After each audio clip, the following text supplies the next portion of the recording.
20 best forgotten groups of the 1970s that have fallen off the radar. The 70s gave us legends, but what about the bands that slipped through the cracks? Behind the spotlight were trailblazers whose music changed everything, yet their names faded with time. Get ready to rediscover 20 unforgettable groups whose stories, sounds, and struggles shaped the soundtrack of a generation. You've heard the hits. Now meet the hidden heroes. Fleetwood Mac. Fleetwood Mac's story is one of constant reinvention, raw emotion, and brilliant music forged in the fire of personal chaos. The band started in 1967 in London, rising out of the British blues scene. At first, their sound was grounded in the blues rock tradition, led by guitar virtuoso Peter Green. Early hits like Albatross and Oh Well established them as major players in the UK rock world. But as quickly as they rose, things began to fall apart. Peter Green's mental health struggles and disillusionment with fame led to his exit in 1970, sparking a revolving door of lineup changes. Through the 1970s, members came and went. Bob Welch, Danny Kirwan, and eventually Christine McVie, whose soulful songwriting helped shape the band's evolving sound. They were talented, but still searching for stability. That stability and superstardom came almost by accident. After moving to the US, drummer Mick Fleetwood discovered the American duo Lindsey Buckingham and Stevie Nicks. Their addition in 1975 lit a creative fire. The new lineup released Fleetwood Mac that same year, which was a major hit, but it was rumors in 1977 that changed everything.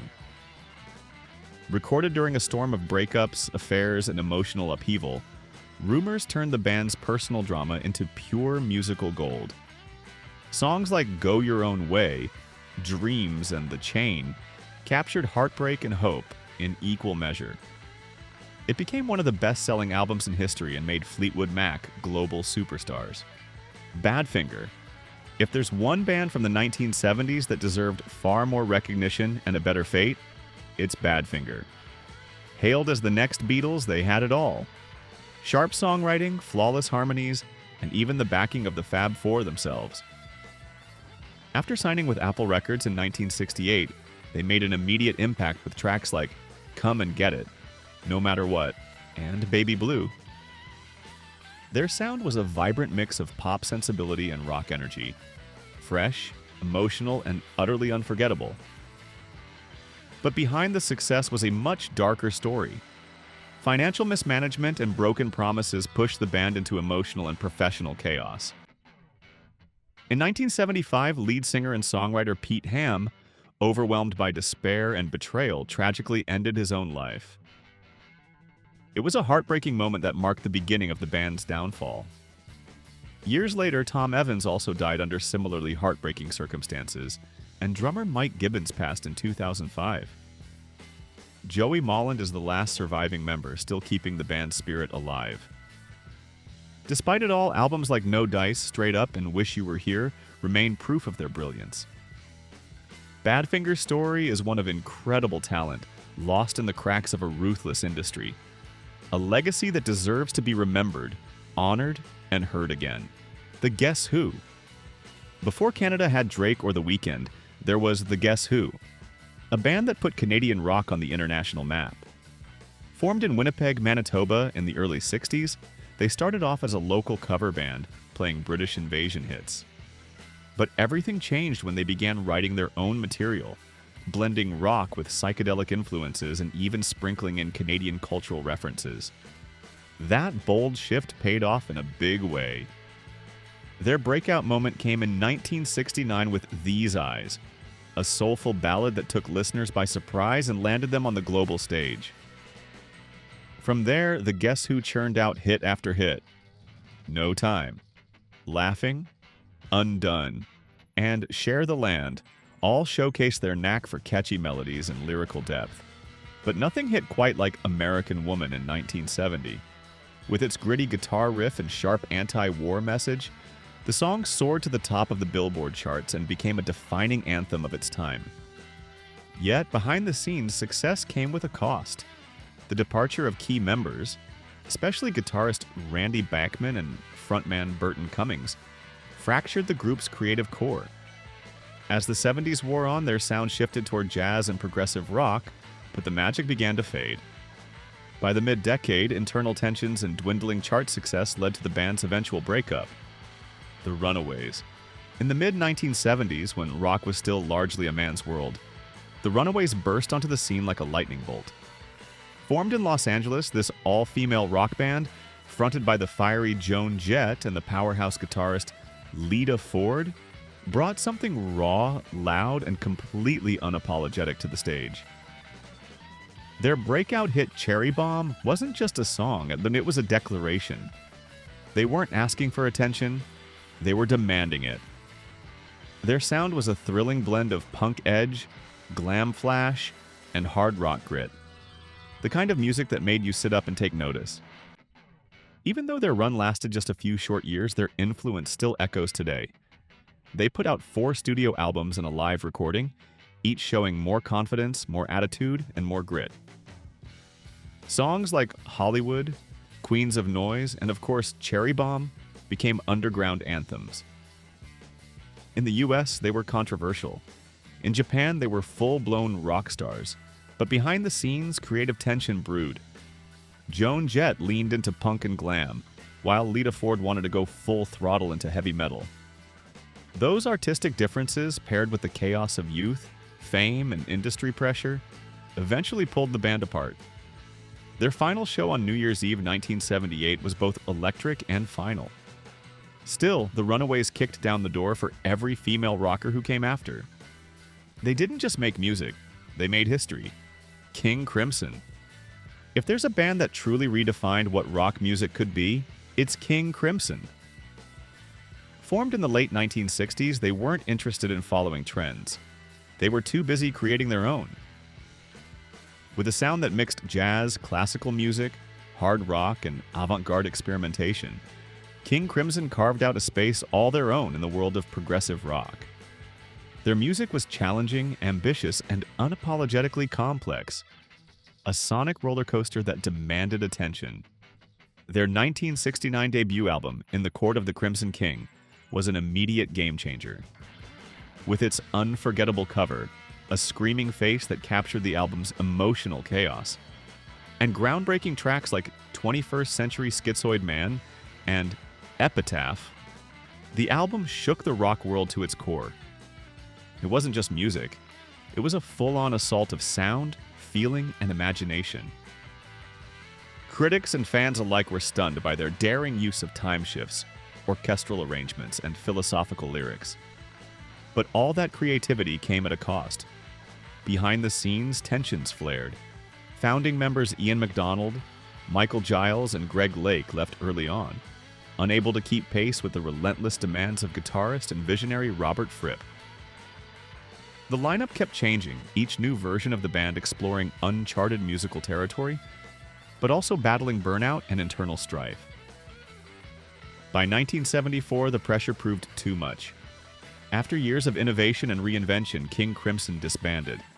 Their legacy, however, was already secured. A towering influence in progressive rock and beyond. Did you ever see any of these bands live? Share your concert memories below. Joy Division, emerging from the gritty streets of Manchester in 1976. Joy Division brought a sound that was as stark and haunting as the city that shaped them. At a time when punk was exploding with rage and rebellion, Joy Division took a quieter, more intense path. One filled with emotional depth, chilling honesty, and a sense of bleak beauty. Ian Curtis, the band's enigmatic frontman, sang in a deep, ghostly baritone that seemed to carry the weight of the world. His lyrics explored loneliness, anxiety, and a deep existential sadness, giving voice to emotions most people didn't dare to say out loud.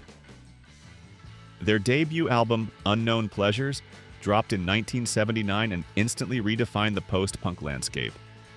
Its iconic black and white cover, depicting the waves of a dying star, mirrored the mood of the music. Cold, distant, yet strangely hypnotic. Songs like She's Lost Control and Disorder weren't just songs. They were emotional journeys wrapped in jagged guitar riffs and pulsing bass lines. But just as their star was rising, tragedy struck. On the eve of their first U.S. tour in 1980, Ian Curtis died suddenly, overwhelmed by inner battles. His passing shocked the music world. After his death, Joy Division's final album, Closer, and the single Love Will Tear Us Apart became defining works of their time. Budgie. Budgie may not have achieved household name status like some of their rock contemporaries, but for those in the know, they were absolute trailblazers. Emerging from Cardiff, Wales in the early 1970s, this hard-hitting power trio delivered a sound that was heavy, gritty, and ahead of its time. They mixed the raw intensity of hard rock with bluesy undertones and a hint of progressive flair, creating something truly unique. With 7 albums released during the 70s alone, Budgie carved out their own corner of the rock world, one filled with energy, creativity, and fearless experimentation. Songs like Bread Fan, famously covered by Metallica, and Crash Course in Brain Surgery, captured the band's spirit perfectly. Fast, fierce, and filled with swagger. Frontman Burke Shelley's sharp, high-pitched vocals and thunderous bass lines laid a powerful foundation. Guitarist Tony Bourge, clearly drawing from blues legends like Clapton and Hendrix, added explosive riffs and melodic solos. And drummer Ray Phillips brought the heat with relentless, precise drumming that kept the engine roaring. Even their occasional use of keyboards gave their songs extra depth. Though they continued releasing music into the 2000s, the band officially came to a halt in 2010 due to Burke Shelley's declining health. Yet Budgie's legacy remains strong.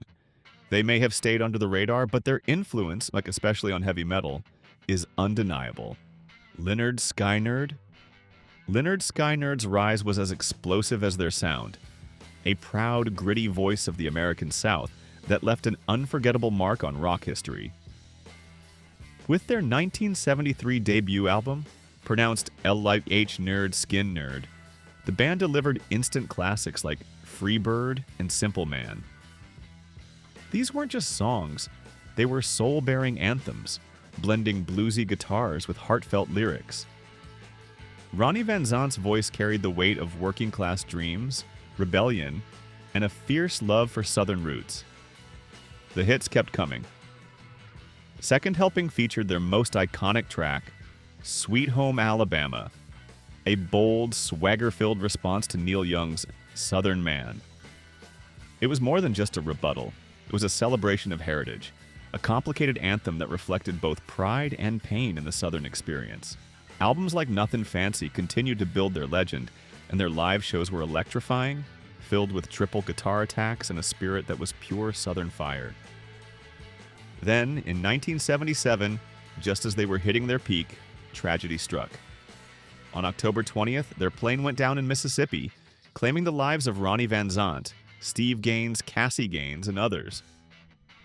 The crash devastated fans and brought an abrupt, heartbreaking end to an era. Big Star. Big Star is one of those bands that seemed destined for greatness, yet somehow slipped through the cracks during their prime. Formed in Memphis in the early 1970s, they crafted a sound that was equal parts sweetness and sorrow, catchy guitar hooks, crisp harmonies, and deeply emotional lyrics. Led by the brilliant and often tormented Alex Chilton, the band captured the restless heart of a generation navigating love, loss, and the changing tides of American life. Their debut album, Number One Record, released in 1972, was a masterclass in power pop, blending jangly guitars, clean production, and lyrical depth. Songs like 13 and In the Street were bursting with teenage nostalgia and aching honesty. Critics loved it, but due to poor distribution and virtually no promotion, the album never got the reach it deserved. The same fate befell their follow-up Radio City in 1974. Despite being another critical gem with standout tracks like September Girls, Big Star remained a best-kept secret in rock. By the mid-70s, the lack of commercial success, internal pressures, and mounting frustration caused the band to unravel. Yet, in the years after their breakup, Big Star's music found new life. College radio picked them up. Future rock legends like R.E.M., The Replacements, and Teenage Fan Club all cited Big Star as a guiding influence. The Carpenters? Few voices in music history have ever sounded as pure and emotionally resonant as Karen Carpenter's. Alongside her brother Richard, the Carpenters created a sound that defined a generation. Soft, melodic, and deeply moving. Growing up in Downey, California, the siblings first found their rhythm in jazz. They formed the Richard Carpenter Trio in the mid-60s, with Richard on piano and a teenage Karen behind the drums, already revealing a voice that would one day stop people in their tracks. Their debut album Offering came out in 1969 and didn't make much of a splash commercially, but it hinted at the rich, harmonic style that would become their signature. Then came Close to You in 1970 and everything changed. The title track and They Long to Be Close to You became massive hits, earning them Grammy Awards and turning them into household names.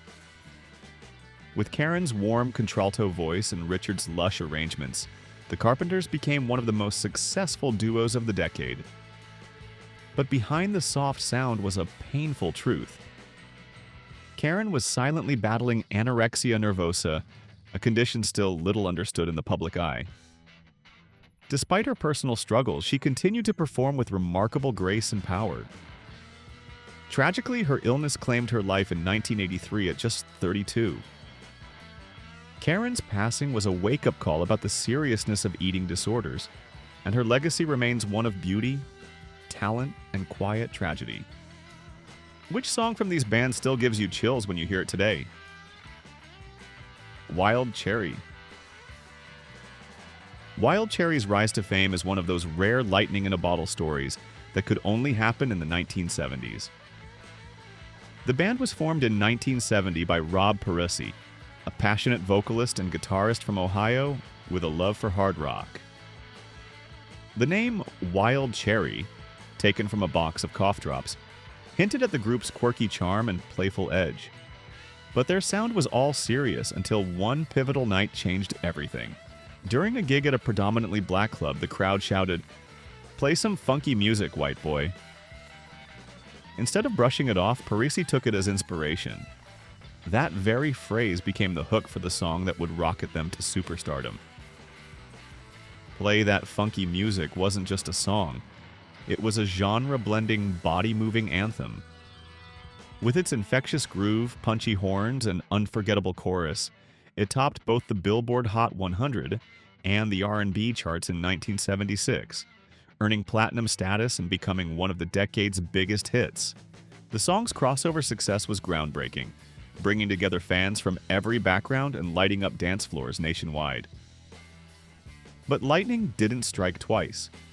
Follow-up singles failed to gain traction, and by 1979 the band had quietly dissolved. Montrose. Montrose burst onto the hard rock scene in 1973 with a sound that was loud, lean, and impossible to ignore. At the heart of this powerhouse band was guitarist Ronnie Montrose, whose fierce riffs and sharp songwriting gave the group its muscle. But it was the dynamic young vocalist Sammy Hagar who added the fire. Alongside bassist Bill Church and drummer Denny Carmassi, this original lineup created a debut album that many still consider one of the best American hard rock records of the decade. Their self-titled debut, Montrose, delivered hits like Rock Candy and Bad Motor Scooter, tracks loaded with swagger, grit, and pure rock and roll energy. It didn't just catch ears once it kicked down doors.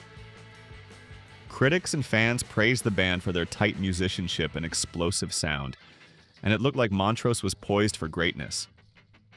But behind the scenes, tensions were building. Hagar, eager to contribute more creatively, began clashing with Ronnie Montrose's more controlled approach. After the release of their second album, Paper Money, Hagar walked away to pursue a solo career, and eventually Van Halen stardom. Montrose pressed on with new vocalists and released 2 more albums, but the magic of the original lineup was hard to recapture. Without a steady frontman, and with shifting musical tides, the band quietly dissolved in 1977. Television.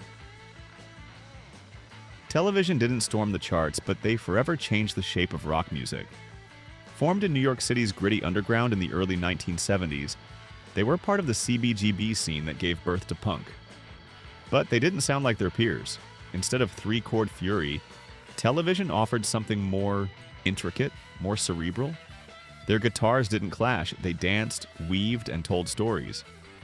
Their debut album, Marquee Moon, dropped in 1977 and quietly rewrote the rulebook. It wasn't flashy, but it was revolutionary. The title track, over 10 minutes long, was a hypnotic blend of tight rhythms, poetic lyrics, and extended guitar interplay. Tom Verlaine's haunting vocals and lyrical style made listeners feel like they were drifting through back alleys of emotion and thought. Critics hailed the album as a masterpiece. Fans who found it knew they'd stumbled onto something special. But despite the acclaim, mainstream success slipped through their fingers. Behind the scenes, things were rocky. Bassist Richard Hell had already left in 1975 after frequent clashes with Verlaine. By the time their second album, Adventure, arrived in 1978, the band was already running on fumes. The creative tension that once sparked brilliance was now tearing them apart. Television disbanded that same year, only reuniting briefly in 1992. But their impact never faded. Bands like R.E.M., Sonic Youth, and Pavement all drew from television's DNA, blending thoughtful lyrics with innovative guitar work. Their run was short, but their influence continues to echo in the corners of alternative rock. Sha Na Na. Formed in the late 1960s by a group of Columbia University students, they revived the spirit of 1950s doo-wop and early rock and roll, just as the counterculture movement was in full swing. With slicked back hair, choreographed moves, and infectious energy, they were part tribute act, part parody, and entirely unforgettable. Their big break came in 1969 with a surprise slot at the Woodstock Festival, a performance that stunned audiences and stood out among the psychedelic rock acts. It was a moment no one saw coming, but it worked. They had the crowd dancing and cheering, and just like that, Sha Na Na became a national sensation. In 1978, their star rose even higher with a memorable appearance in Greece, playing Johnny Casino and the Gamblers at the high school dance. Their renditions of Rock and Roll Is Here to Stay and other classics added nostalgic charm to the film and helped introduce old-school rock to a new generation. Riding the wave, they launched Sha Na Na, their own variety TV show, in 1977. It mixed comedy, skits, and plenty of music, and ran for 4 seasons. Even with their TV fame, the band never stopped touring or recording. Throughout the 70s and beyond, they released albums that celebrated, and occasionally reinvented, their retro sound. The Sweet. The Sweet were more than just glitter and glam. They were a band caught between chart-topping success and a constant battle for artistic respect. Formed in London during the mid-1960s as the Sweet Shop, their early days included a young Ian Gillan on vocals before he moved on to Deep Purple. Once Brian Connolly stepped in as frontman, and with the core of Mick Tucker on drums, Steve Priest on bass, and Andy Scott on guitar, the Sweet began their climb to glam rock stardom. In the early 70s, they found commercial success with bubblegum hits like Funny Funny and Coco, written by hitmakers Nicky Chin and Mike Chapman. These songs put them on the map but also boxed them in, pegging them as a lightweight pop act rather than the hard rock band they aspired to be. Everything changed in 1973 with Blockbuster. The song roared with energy and a tougher edge, proving they could rock just as hard as their peers.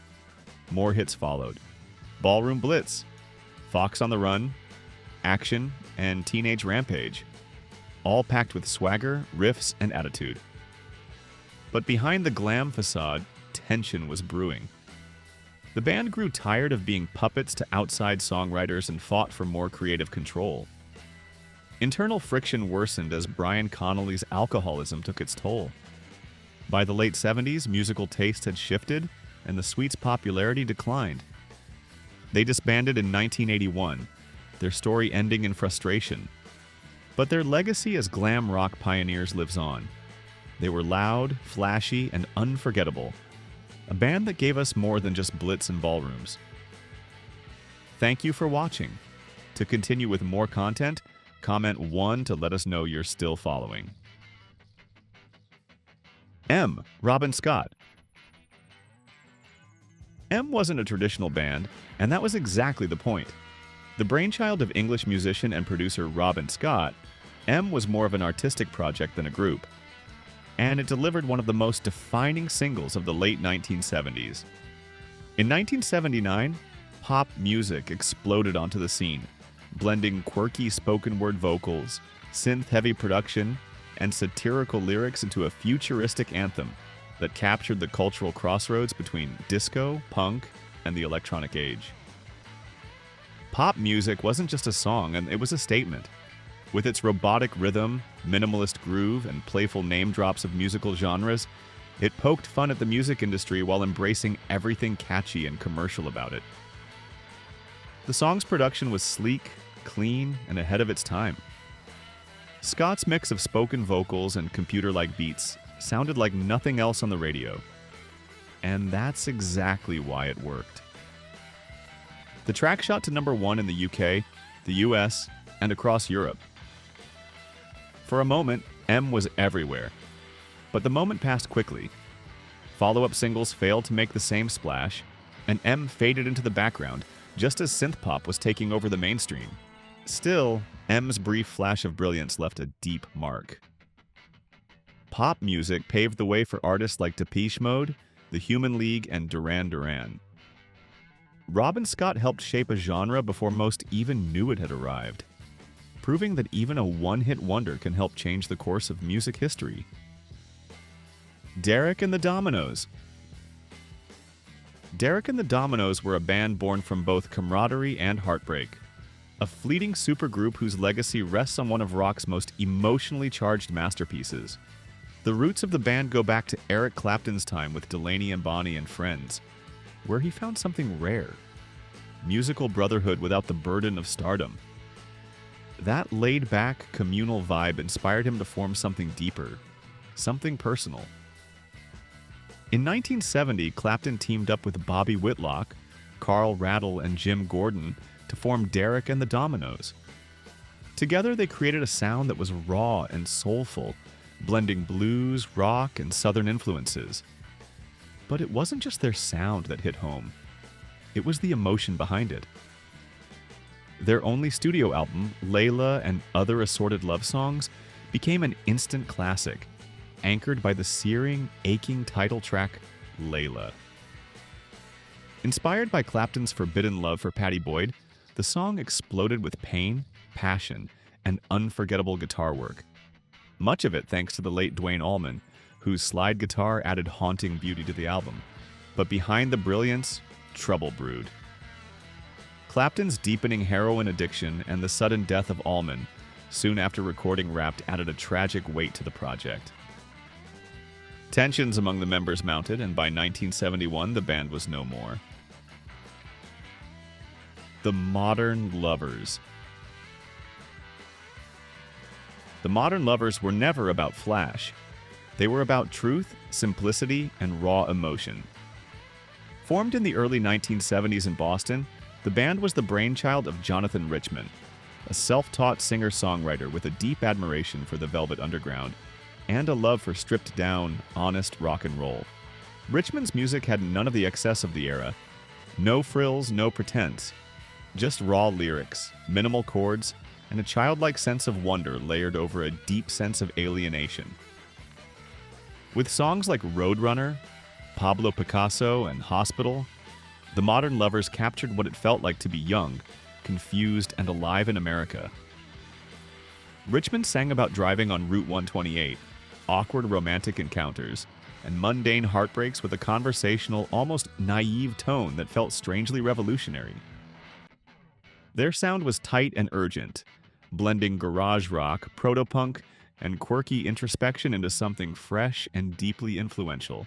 Despite their promise and a growing cult following, the Modern Lovers never quite fit into the commercial mold.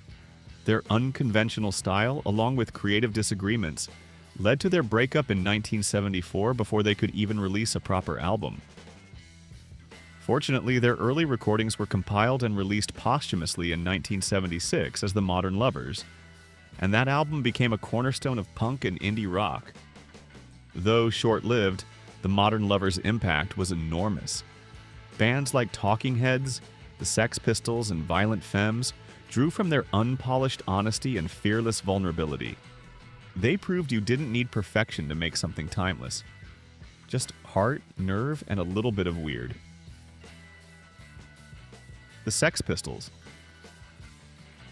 Born out of mid-1970s London, a city simmering with economic despair and social unrest, they were the sonic embodiment of frustration. With Johnny Rotten snarling on vocals, Steve Jones ripping through chords on guitar, Paul Cook pounding the drums, and Glenn Matlock, later replaced by the infamous Sid Vicious, on bass, the Pistols weren't out to entertain. They were out to destroy the status quo. Their debut single, Anarchy in the UK, dropped like a bomb in 1976. It was loud, chaotic, and unapologetically defiant. A middle finger to polite society, and a lifeline to a disillusioned youth. Their message was clear: tear it all down. When they let loose a string of profanities on live TV, the nation was shocked. EMI dropped them, but the public outrage only fanned the flames of their legend. Their only album, Nevermind the Bollocks, Here's the Sex Pistols, released in 1977, was a ferocious masterpiece. With anthems like God Save the Queen and Pretty Vacant, it became the defining record of punk. Raw, loud, and filled with venomous honesty. But fame came at a price. Behind the chaos was a band on the brink, riddled with drug abuse, ego clashes, and the manipulative influence of manager Malcolm McLaren. Their 1978 US tour unraveled into disaster. Not long after, the band imploded. The Jam. Formed in the mid-1970s, they burst onto the scene with their debut album In the City in 1977, capturing the raw pulse of punk, but with a distinctly British flavor.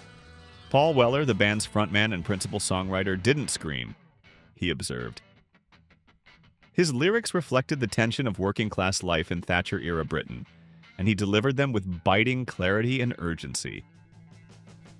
Weller's sharp suits and mod revival style drew comparisons to The Who, but musically, the Jam evolved quickly beyond their punk roots. Albums like This Is the Modern World, All Mod Cons, and Sound Effects saw them pulling from a rich palette of influences. The Kinks' storytelling, the Beatles' melodic instincts, and the rhythm and soul of Motown. Their sound matured, but their edge never dulled.